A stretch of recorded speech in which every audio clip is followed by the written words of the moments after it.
सर्वप्रथम महाकारुणिक तथागत बुद्ध को अपनी संकल्पनाओं के सुमन अर्पित करते हुए समस्त भारतीय नारी के मुक्तिदाता, बहुजनों के मुक्तिदाता, दुनिया का सूरज, ज्ञान का प्रतीक, संविधान के रचयिता परम पूज्य बाबा साहब को सत सत नमन करते हुए बहुजनों को भारत में सत्ता के गलियारों तक ले जाने वाले साहब मान्यवर काशीराम जी को नमन करते हुए इस देश में शिक्षा की अलग जगह कर इस देश में महिलाओं के लिए पहला स्कूल खोलने वाले फूले दंपत्ति राष्ट्रपिता ज्योतिबा फूले और माता सावित्रीबाई फूले जी को नमन करते हुए अपनी जूती की नोक से पाखंडवाद को धराशाही करने वाले और एक वैज्ञानिक सोच देने वाले ललई सिंह यादव जी को नमन करते हुए और अपनी 20 बीघे जमीन को बेचकर सच्ची रामायण का इतिहास रचने वाले एक नहीं बल्कि तीन बार हाई कोर्ट से केस जीतकर आने वाले ललई सिंह यादव जी को फिर से एक बार नमन करते हुए और आज परम पूज्य बाबा साहब को बाबा साहब बनाने वाली माता सावित्रीबाई फूले जी को नमन करते हुए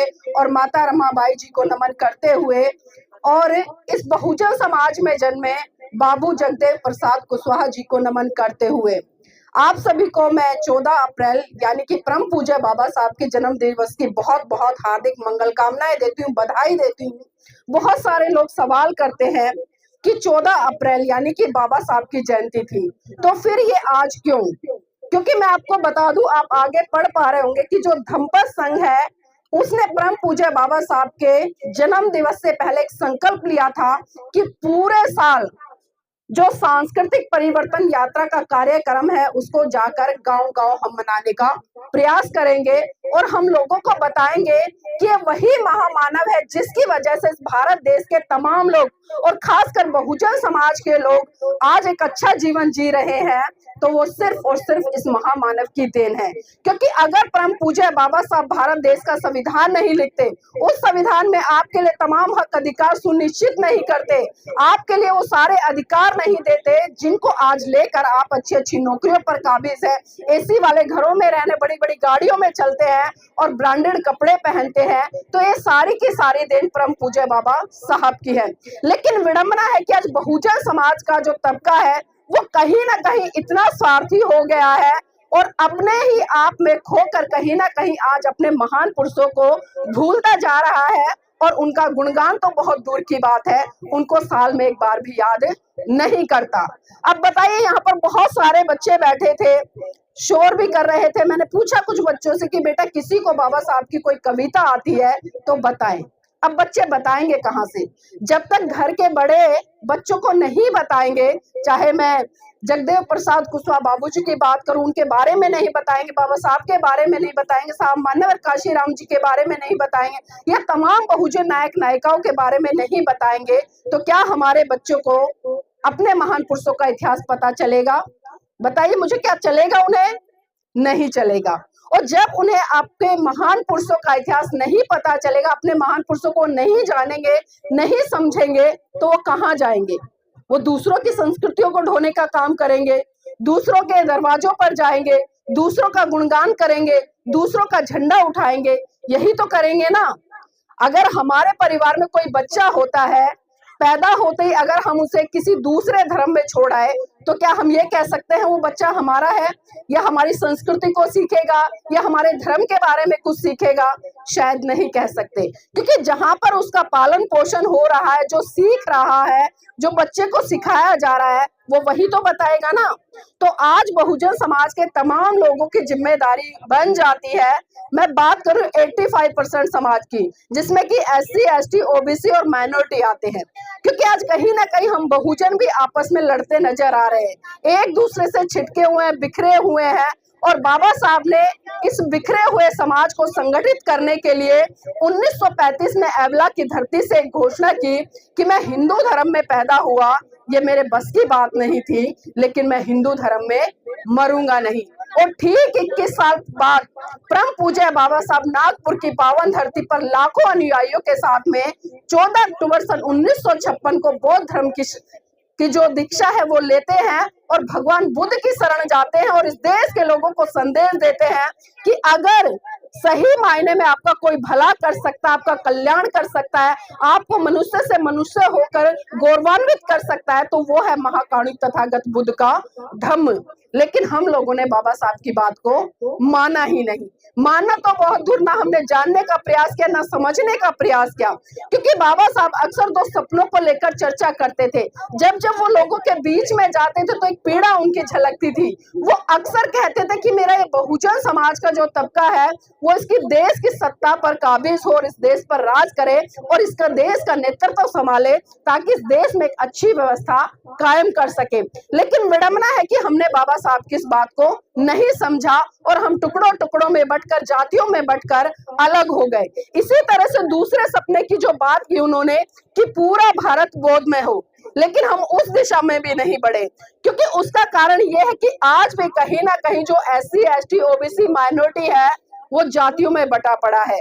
वो अपना अपना झंडा उठाकर चल रहा है, अपना अपना डंडा उठाकर चल रहा है। यहाँ पर कुशवाहा समाज के मेरे बहुत सारे सम्मानित साथी बैठे हैं, बुजुर्ग बैठे हैं। आदरणीय जगदेव कुशवाहा जी, कितना बड़ा संघर्ष है, कितनी बड़ी क्रांति की उन्होंने बार बार कहा कि जो 90% समाज है वो शोषित है और वो हमारा है और हमें उस 100 में 90% पर भागीदारी चाहिए। लेकिन हमने उनकी बात को भी नहीं समझा। जब हम अपने महान पुरुषों को समझेंगे नहीं, पढ़ेंगे नहीं, तो बताइए हम कैसे क्रांति कर पाएंगे। ना तो हम भारत को बौद्धमय बना पाएंगे, ना हम जातियों को तोड़ पाएंगे और ना ही हम इस भारत को फिर से विश्व गुरु का दर्जा दिला पाएंगे। अगर आज वर्तमान समय की मैं बात करूं भारत देश की, आप सभी जानते हैं कि जाति के आधार पर आज आए दिन अत्याचार, शोषण हो रहे हैं। तो इसके लिए दोषी कौन? वो सत्ताधारी या प्रशासनिक लोग या फिर खुद हम लोग? कभी हम अपने आप से सवाल करते हैं? शायद नहीं करते। अगर करते होते और उस पर काम करते होते तो ये भारत बौद्धमय होता। और जो जातियों में बंटकर आज हम बिखरे हुए हैं, एक दूसरे के ऊपर अत्याचार, शोषण कर रहे, एक दूसरे को नीचा दिखा रहे, एक दूसरे से अपने आप को बड़ा मान रहे, किसी को छोटा दिखा रहे हैं, तो शायद आज हम ऐसा नहीं करते। क्योंकि हमने अपने महान पुरुषों की विचारधारा को समझा ही नहीं, पढ़ा ही नहीं और जाना ही नहीं। बहुजन समाज में एक से बढ़कर एक महान पुरुष रहे। मैंने लल्लई सिंह यादव जी की बात की, मैंने राष्ट्रपिता ज्योतिबा फूले जी की बात की, मैंने पेरियार जी की बात करी, सावित्रीबाई फूले की बात करी, माता रमाबाई जी की बात करी। लेकिन क्या हमारे बच्चे आज इन महान पुरुषों को जानते हैं? शायद नहीं जानते। अगर मैं बाबा साहब की बात करूं तो बाबा साहब के जीवन में उनके 3 गुरु रहे। पहले गुरु महाकारुणिक तथागत बुद्ध, जिन्होंने इस भारत देश के साथ साथ में पूरे संसार को एक वैज्ञानिक धर्म दिया। जो धर्म आपको कहता कि आप पहले जांच करो और जांच करने के बाद ही आप मेरी शरण में आओ। और शरण में कौन सी? बुद्धि की शरण, किसी व्यक्ति विशेष की शरण नहीं, किसी मंदिर मस्जिद की शरण नहीं, बल्कि आप विज्ञान की शरण में आओ, बुद्धि की शरण में आओ और जो विज्ञान है उसको धारण करके आप आगे बढ़ो। दूसरी कड़ी में बात करूं तो कबीर जी ने साफ साफ इस भारत देश के लोगों को संदेश दिया और पाखंडवाद पर इतना बड़ा कुठारा घात किया। वो साफ साफ कहते हैं कि पाथर पूजे हरि मिले, पाथर पूजे हरि मिले तो मैं पूजू पहाड़, तासे तो चाखी भली जो पीस खाए संसार।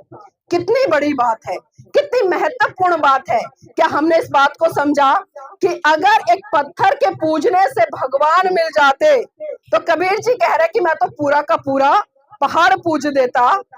लेकिन क्या ऐसा है?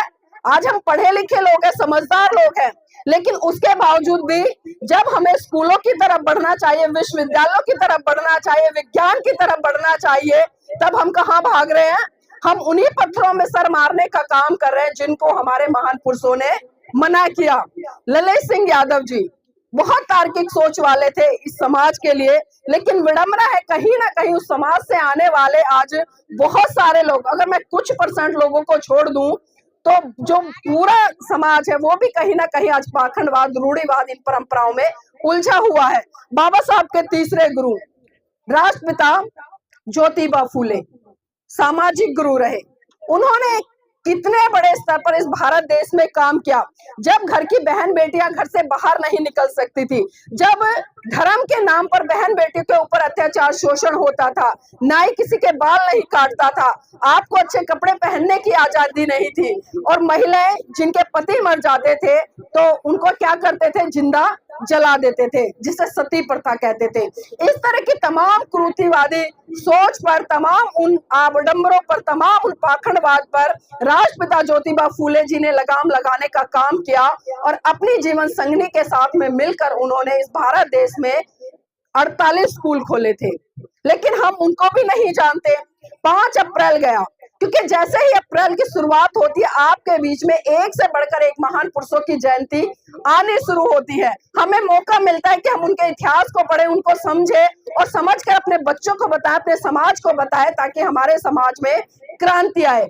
5 अप्रैल सम्राटों के सम्राट सम्राट अशोक की जयंती बहुत कम लोग जानते हैं। आज भारत देश में अगर चर्चा करें या इतिहास में चर्चा करें, किताबों में हम पढ़े, तो हमें पढ़ाया गया कि इस पूरे विश्व में सम्राटों के सम्राट कोई रहे तो वो सिकंदर रहे।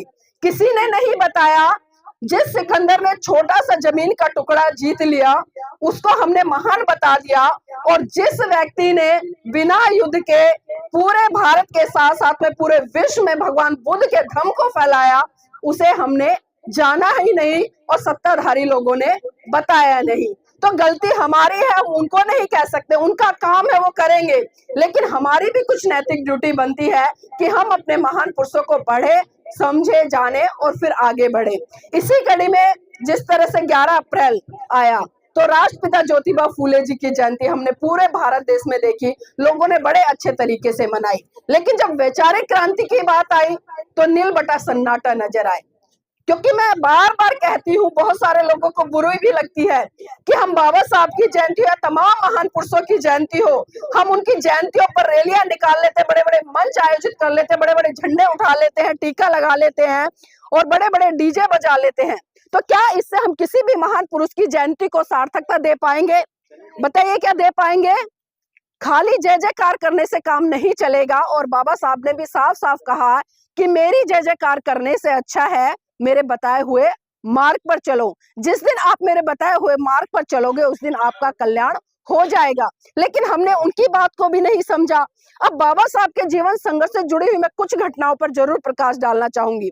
मेरी बहनों, मेरे भाइयों, बात उस समय की है जब परम पूज्य बाबा साहब बंबई हाई कोर्ट में प्रैक्टिस कर रहे थे। उनके पास अचानक खबर पहुंची कि साहेब, आपका बेटा राजरतन बहुत बुरी तरह से बीमार है और अपने जीवन की अंतिम सांसें ले रहा है।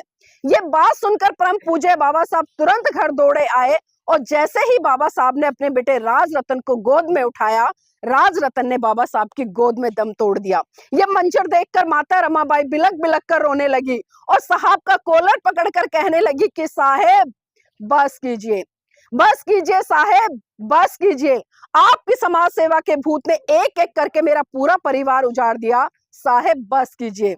तो बाबा साहब फिर कहते हैं कि रमा, रमा चुप हो जा, रमा चुप हो जा, तू तो रो भी सकती है, लेकिन मेरी तो आंखों के आंसू ही सूख चुके हैं, क्योंकि प्रतिदिन मैं अपने समाज के हजारों बच्चों को मरते हुए देखता हूँ। रमा चुप हो जा। तो माता रमाबाई फिर कहती है कि साहेब, साहेब मैं आज फिर चुप हो जाऊंगी, लेकिन आप मुझे एक बात बता दीजिए कि जब जब आप अपने बेटे राजरतन को गोद में खिलाया करते थे और तो बड़े हर्षोल्लास के साथ कहा करते थे कि रमा, रमा मेरा बेटा राजरतन बड़ा होकर एक दिन इस देश पर राज करेगा। तो साहेब अब मुझे ये बता दीजिए कि आज राजरतन तो इस दुनिया में रहा नहीं, अब बड़ा होकर इस देश पर कौन राज करेगा? तो आपको जानकर आश्चर्य होगा मेरे भाइयों, मेरी बहनों, बाबा साहब राजरतन के पार्थिव शरीर पर हाथ रखकर कसम खाते और कहते कि रमा, रमा मैं भारत देश में एक दिन ऐसा काम करके जाऊंगा कि हर रमा की कोख से जन्म लेने वाला राजरतन इस देश पर राज करेगा, इस देश पर राज करेगा। और वो राज परम पूज्य बाबा साहब हमें संविधान के अंदर देकर गए। अभी बोधाचार्य जी ने बताया, क्योंकि संविधान के अंदर आपको एक से बढ़कर एक अधिकार परम पूज्य बाबा साहब ने दिए। एक वोट देने तक से लेकर एक शासक बनने तक का अधिकार, एक चपरासी से लेकर एक राष्ट्रपति बनने तक का अधिकार, एक डॉक्टर, इंजीनियर, वकील, एक जज बनने का अधिकार। लेकिन हमने अपने अधिकार को समझा ही नहीं। और सबसे बड़ी विडंबना, जिस वोट की ताकत के कारण आज आपको तमाम करोड़पति, अरबपति नेता पूछते हैं, आपके पैरों में पड़ जाते हैं एक वोट के लिए, तो यह अधिकार परम पूज्य बाबा साहब ने दिया। वरना कोई आपको नहीं पूछता था, कोई आपके आगे हाथ नहीं जोड़ता था। उस वोट की ताकत के ही कारण नेताओं ने आपके सामने गिड़गिड़ाना शुरू किया। लेकिन हमने क्या किया? ना तो हमने बाबा साहब की इस वोट की वैल्यू को समझा, ना ही हमने उस बात को समझा कि भारत को हम बोधमय बनाए, क्योंकि हम कहीं ना कहीं आज भी आपसी लड़ाई में लड़े हुए हैं। क्योंकि भारत में जिस तरह से वर्ण व्यवस्था स्थापित है कि ब्राह्मण है, क्षत्रिय है, वैश्य है, शूद्र है, और जो सबसे नीचे है वो सबकी सेवा करे, उन्होंने कहा और हमने मान लिया। क्या हमने कभी सवाल किया कि भाई आप हमें छोटा बता रहे हो तो हम छोटे कैसे? क्योंकि वो तो चाहते हैं कि वो आप पर अत्याचार करे, शोषण करे, आपको गुलाम बनाकर रहे और आपको कभी भी आपसे रूबरू होने ना दे, आपके हक अधिकारों से आपको हमेशा वंचित रखे। ये तमाम चीजें उन लोगों ने की जो चाहते थे कि वो आप पर शोषण करे, उन्होंने किया और आपने करवाया। तो गलती ये हमारी खुद की भी है। इसी कड़ी में मैं दूसरी घटना का भी जिक्र करना चाहूंगी। बात उस समय की है जब परम पूज्य बाबा साहब विदेश से पीएचडी की डिग्री लेकर भारत लौटे, और जब महाराष्ट्र के लोगों को ये पता चला कि बाबा साहब आ रहे हैं, तो उन्होंने उनके सम्मान सत्कार में एक बहुत ही विशाल व भव्य मंच लगाया और पूरे महाराष्ट्र में एक खबर फैला दी कि आज बाबा साहब आएंगे। तो सारे लोग इस कार्यक्रम में पहुंचे। जब उड़ते उड़ते ये खबर माता रमाबाई के पास पहुंची, तो उनके अंदर भी जिज्ञासा हुई कि अरे मेरे साहब आ रहे हैं, आज उनका सम्मान सत्कार कार्यक्रम होगा, तो क्यों ना मैं भी उस कार्यक्रम में चलूं और उस पल का हिस्सा बनूं, अपनी आंखों से देखूं जब मेरे साहेब का सम्मान सत्कार कार्यक्रम हो रहा हो। तो आपको जानकर आश्चर्य होगा मेरी बहनों, मैं खासकर आपको बता रही हूँ कि माता रमाबाई के पास में एक भी ऐसी साड़ी नहीं थी जिसे पहनकर वो बाबा साहब के सम्मान सत्कार कार्यक्रम में जा सके। उन्हें याद आया कि एक बार साहू जी महाराज ने सम्मान स्वरूप बाबा साहब को एक पगड़ी भेंट की थी, तो माता रमाबाई ने ट्रंक में से वो पगड़ी निकाली और अपनी फटी हुई साड़ी पर उस पगड़ी को लपेटकर बाबा साहब के सम्मान सत्कार कार्यक्रम में पहुंच गई। अब एक सवाल है मेरा आपसे, जब किसी महिला के पति का सम्मान सत्कार कार्यक्रम हो रहा हो, लाखों की भीड़ हो, तो उस महिला को कहाँ होना चाहिए? बताइए कहाँ होना चाहिए? मंच पर होना चाहिए। अगर मंच पर भी नहीं है तो कम से कम जो मंच के सामने कुर्सियां डली हैं, पहली पंक्ति में होना चाहिए। अगर पहली में भी नहीं है तो कम से कम दूसरी में होना चाहिए, दूसरी में भी नहीं है तो कम से कम तीसरी में तो होना चाहिए। लेकिन आपको जानकर आश्चर्य होगा कि माता रमाबाई ना तो मंच पर थी और ना ही मंच के सामने जो कुर्सियां बिछी थी, पहली लाइन में नहीं थी, दूसरी में नहीं थी, तीसरी में नहीं थी। यहाँ तक कि जो लाखों की भीड़ दूर दूर तक दिखाई दे रही थी, कहीं पर भी माता रमाबाई उसमें नजर नहीं आ रही थी। बाबा साहब भी टकटकी लगाकर कहीं ना कहीं आस भरी नजरों से भीड़ में निहार रहे थे कि कहीं तो मुझे मेरी रामू दिखाई दे। और जैसे जैसे धीरे धीरे बाबा साहब का भाषण अंतिम दौर की तरफ जा रहा था, अचानक से बाबा साहब की नजर भीड़ के पीछे एक पेड़ था, उस पेड़ के पीछे एक महिला चुपके से निहार रही थी, वहां पड़ी। बाबा साहब बिना कुछ कहे समझ गए कि भीड़ के पीछे जो पेड़ है और उस पेड़ के पीछे जो महिला चुपके से निहार रही है, वो कोई और नहीं बल्कि वो मेरी रामू है। वो ये भी समझ गए कि वो मंच पर क्यों नहीं आई, क्योंकि आप खुद देखिए, जब किसी महिला के पति का सम्मान सत्कार कार्यक्रम हो रहा हो, वो सूट बूट में हो और उसकी जीवन संगनी फटे हालातों में हो, ठीक से साड़ी भी ना हो, तो आप खुद समझ सकते हैं कि उस समय माता रमाबाई के दिल पर क्या बीत रही होगी। और जैसे ही बाबा साहब का भाषण खत्म हुआ, तो बाबा साहब भीड़ को चीरते हुए सीधे माता रमाबाई के पास पहुंचे और उनका हाथ पकड़कर बोले कि रमा, रमा मुझे माफ करना, रमा मुझे माफ करना। रमा ऐसा नहीं है कि मैं तुझे आभूषण नहीं दिला सकता, रमा ऐसा नहीं है कि मैं तेरा साजो श्रृंगार नहीं कर सकता, रमा ऐसा नहीं है कि मैं तुझे एक से बढ़कर एक कीमती साड़ी नहीं पहना सकता, लेकिन रमा जितनी जिम्मेदारी मेरी तेरे प्रति है, उससे कहीं ज्यादा जिम्मेदारी मेरी इस भारत देश की प्रत्येक महिला के प्रति है, जिसको ठीक से शरीर ढकने के लिए वस्त्र भी नहीं मिलता। तो सोचिए, जिस माता रमाबाई ने पूरे जीवन में कभी भी एक अच्छी सुंदर कीमती साड़ी नहीं पहनी, और उसी के त्याग समर्पण बलिदान के कारण आज इस बहुजन समाज की महिलाएं नहीं बल्कि पूरे भारत देश की महिलाएं 100 रुपए से लेकर 1-1 लाख रुपए तक की साड़ियां पहन रही हैं, तो मैं नतमस्तक करती हूँ ऐसी माता रमाबाई को। और मैं चाहती हूँ कि इस बहुजन समाज के साथ साथ इस देश की महिलाएं परम पूज्य बाबा साहब को समझे, माता रमाबाई को समझे और उनके जीवन का कम से कम 10% तो जीना शुरू कर दे। और जिस दिन इस बहुजन समाज की महिलाओं ने और भारत देश की महिलाओं ने माता रमाबाई के त्याग समर्पण बलिदान का 10% भी जीना शुरू कर दिया ना, तो आज मैं गारंटी से कह रही हूँ कि उस भारत देश में एक नहीं बल्कि लाखों अम्बेडकर पैदा हो जाएंगे।